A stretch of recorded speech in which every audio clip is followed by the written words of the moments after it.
Broadcasting from the business capital of the world, this is the Podcast Business News Network. Oh, just even seconds before we get on to this podcast, she gave me some information based on her ability, and I gotta say it was accurate. I was laughing, like, yeah, you're right. Yeah. And timing was everything, in which she just out of nowhere just threw some things my way. Why am I surprised? She's our professional of the year. She's an amazing intuitive. She gets beyond the veil, kind of, I like to say, pull the curtains back. And that's kind of what we're going to do today in terms of what she does. How do psychic mediums get what they get? How do they pull this information out from the other side or from wherever? What tools are they using? Kimberly Smith is back with us. How you doing today? I'm doing great. It's great to be back with you, Steve. Wonderful to have you back here. And even though the psychic world has been a part of my world for many years, I am not a psychic, but connected with people who are, including yourself. I always wonder how you get those messages. And sometimes there's a common thread for most psychics. Otherwise, sometimes it's totally different. I would love for you to walk us through the process. How do you get what you get? I'd love to walk you through the process. Well, there's like, at least for me, there are three primary techniques that come into play, or could say that I use or present themselves to me in order for me to get the information that I get to do a reading for my clients. So the most common one that we all talk about and we all think about when we think about seeing a psychic or a medium is clairvoyance. I think everybody is familiar with the word clairvoyance, but maybe not as familiar. What exactly does clairvoyance mean? So clairvoyance means having a clear vision, seeing something. So for me, that is a big technique. It's not so much as a technique, but that's a lot of how information comes to me. I see things in my head, or I'm given symbols and words even, and that's how some of the information might come to me. So that's the clairvoyant end of it. What are the kinds of things? They're visions. When we're having a clairvoyant experience as a psychic or a medium, we're having visions of something. And I think I remember telling you about some of the visions that I get, also dreams. I have dreams about things, and sometimes I wake up and I see the things happening on the TV. Or I get a feeling about something that I'm watching on TV, and shortly thereafter, it comes to fruition. So that's the clairvoyant part of it. There's also something called clairaudience. Clairaudience is clear hearing, or hearing voices. That sounds like crazy person. Oh, I hear voices.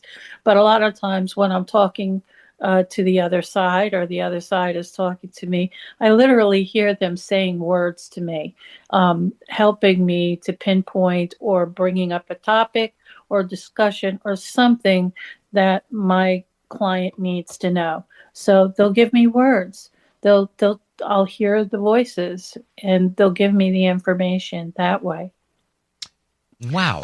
The next one, yes. What do you hear? Give like an example. Like, you hear things. Well, a perfect example is right before we came onto the podcast just now. Sure. Was I had someone coming through to me for you, and one of the things I kept hearing was the name Steve, Stevie, Steven. So you might just say, I'm just repeating your name. No, I literally heard that.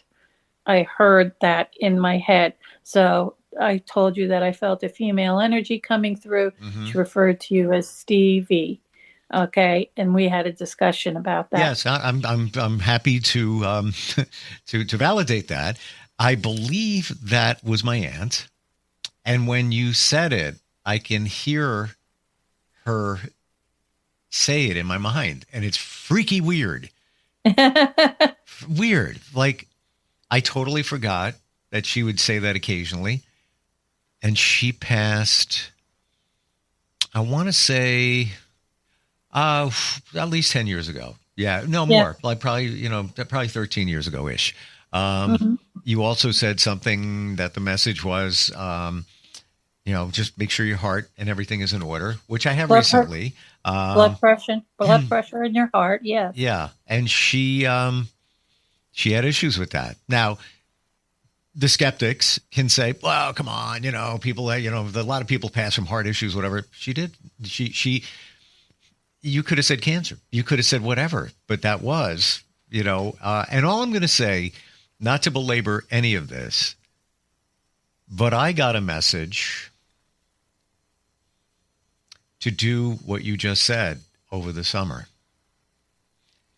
I had never been to a cardiologist. Maybe, when I was 20 something, I passed out. I'm like, man, I better go check on that.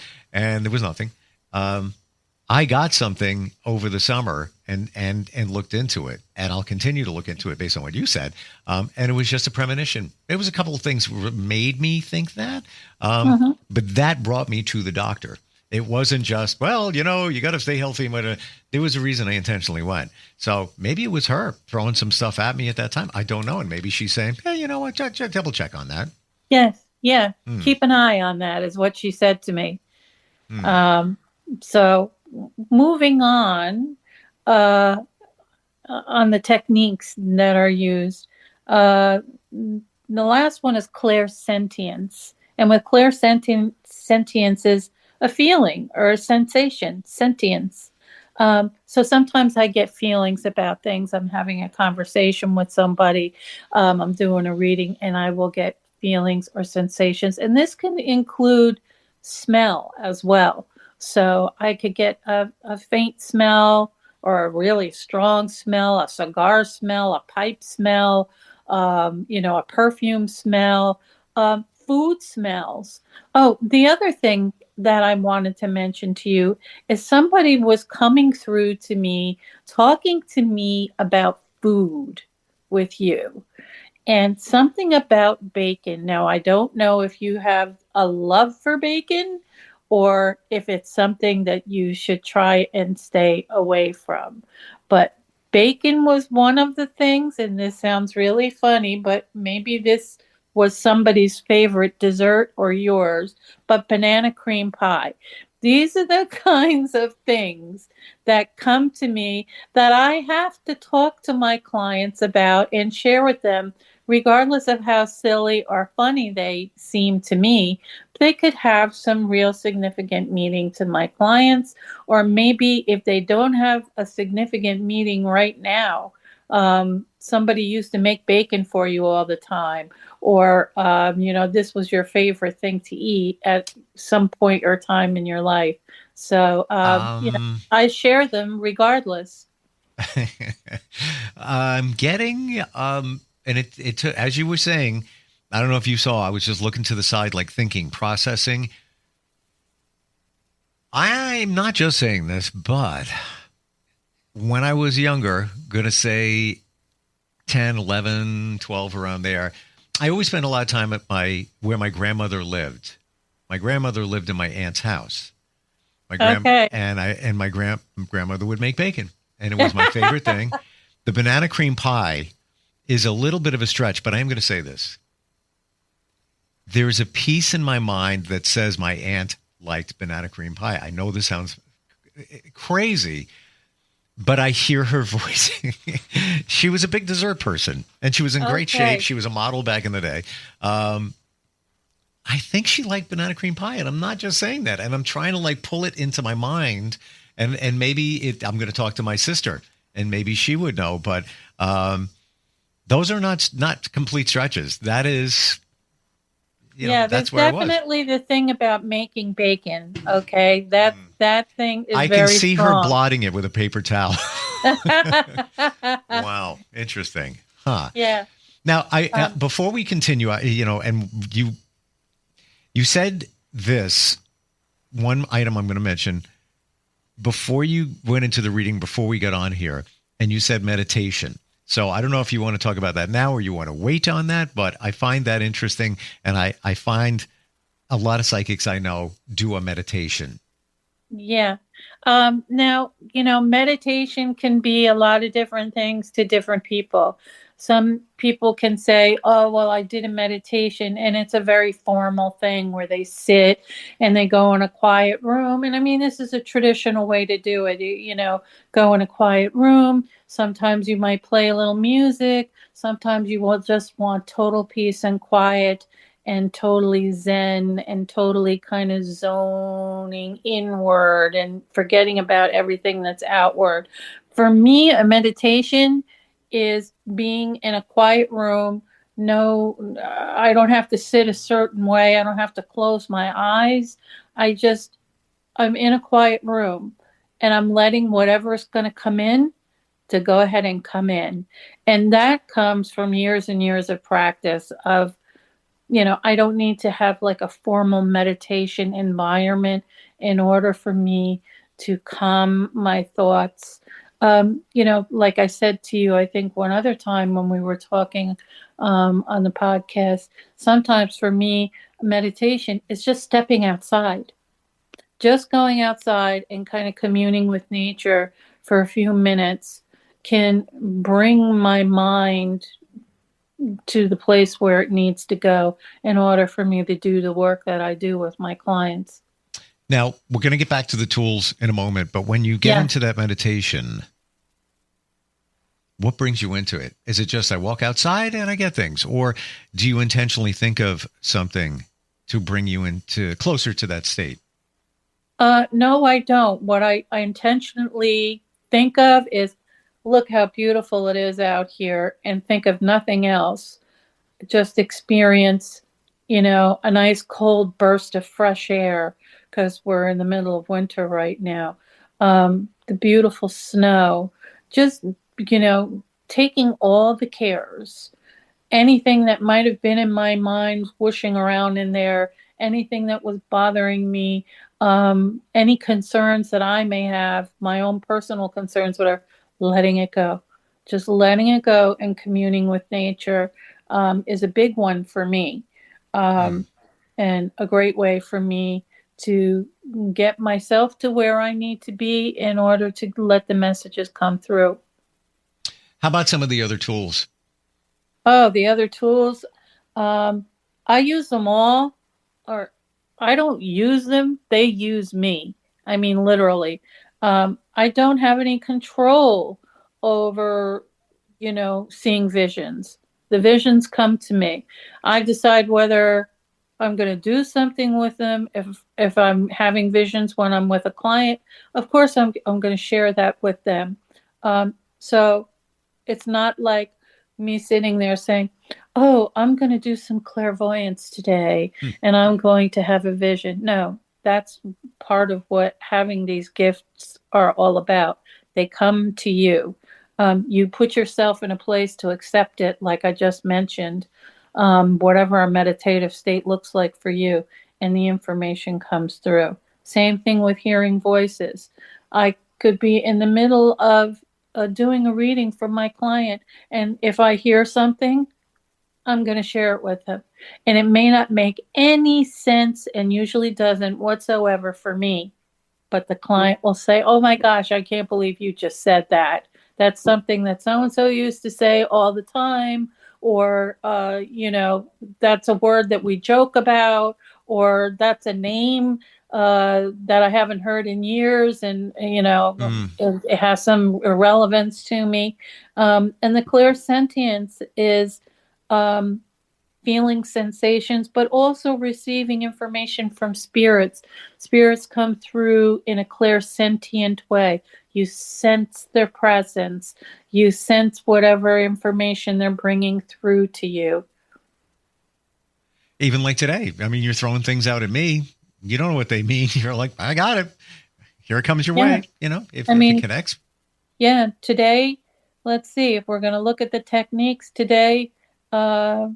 I saw visions. I have no idea what your family members look like, but I saw pictures of my head of what my head thinks they look like. And they may be very clear pictures of what they actually look like.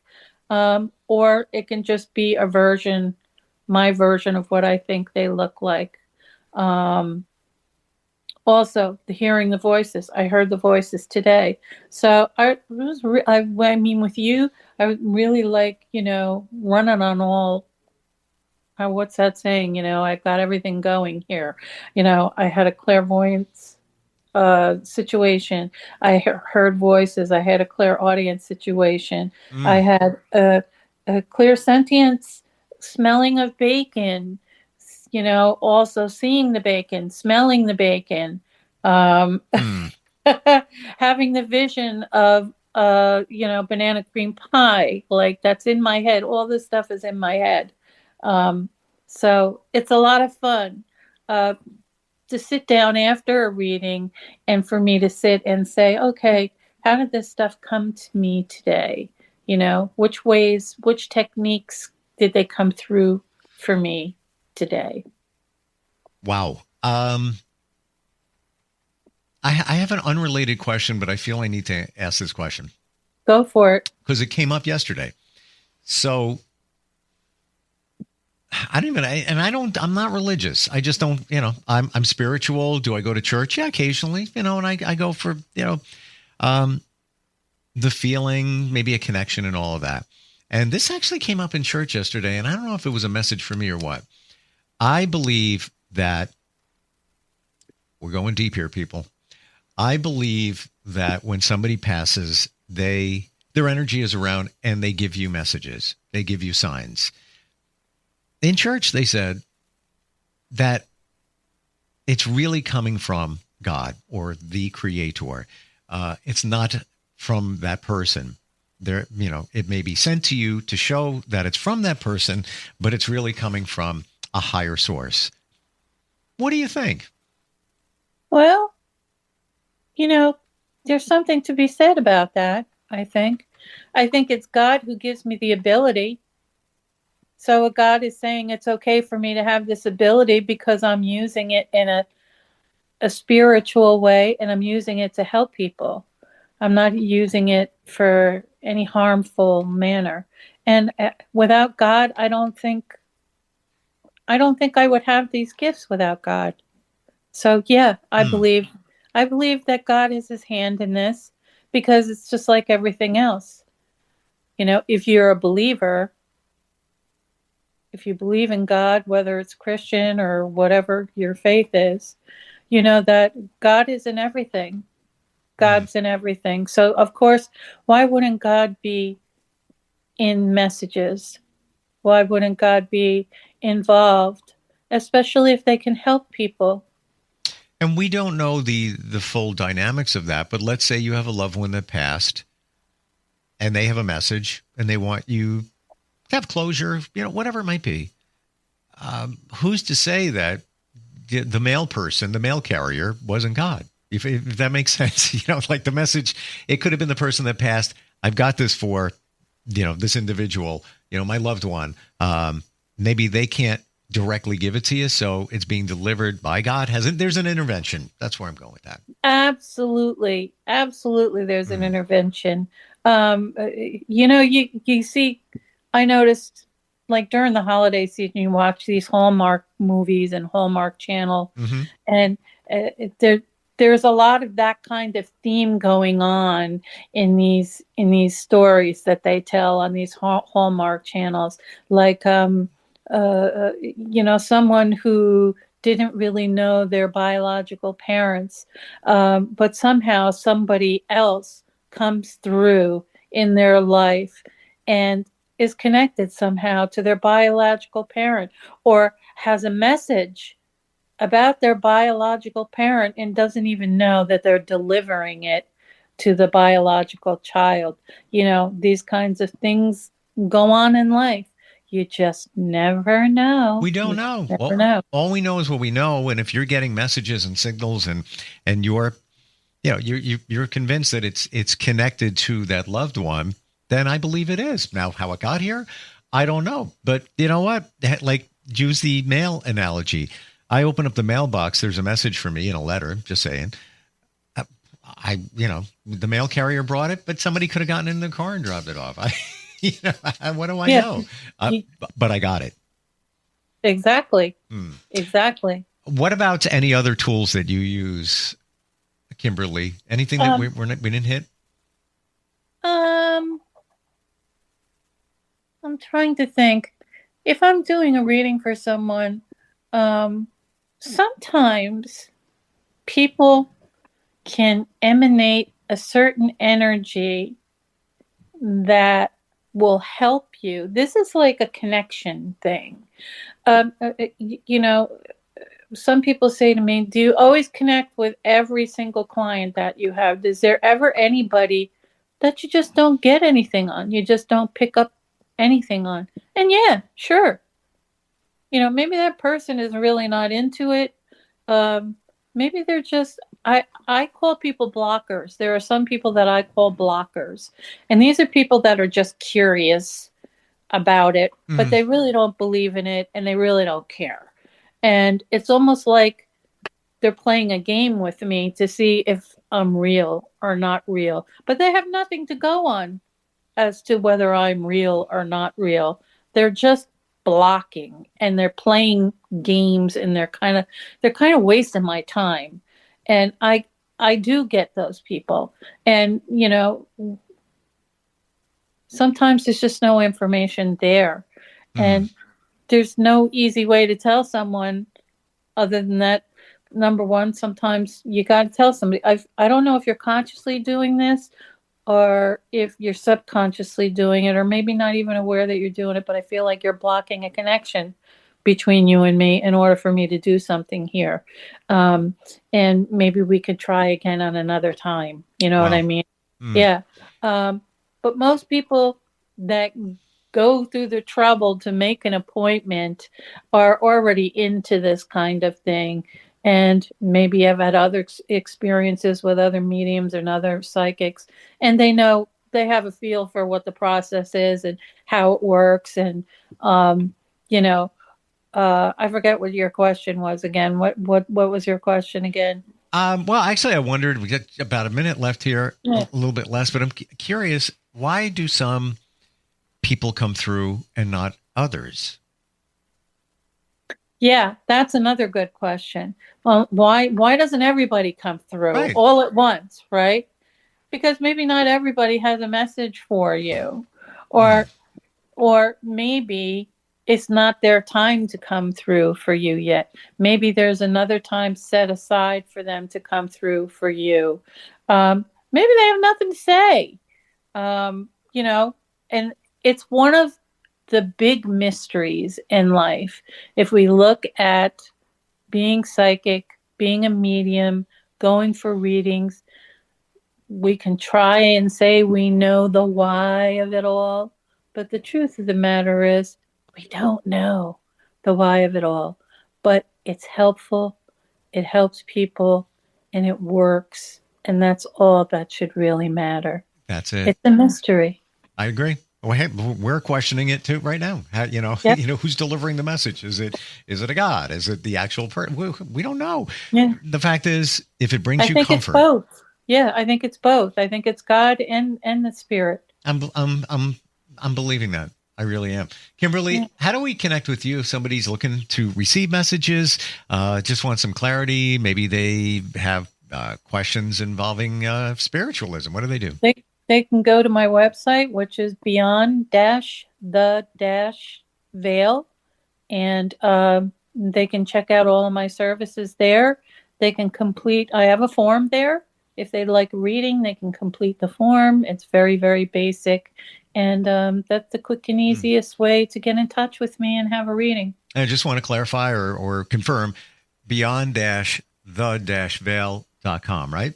.com, yes. Wonderful. Great talking with you today. Thanks for, again, peeling back the veil so we can get a better idea of how you do what you do. And I'm looking forward next time we talk. Yes, me too. Thanks so much, Steve. Going to go make me some bacon. Enjoy. Thanks. We'll be right back. All right.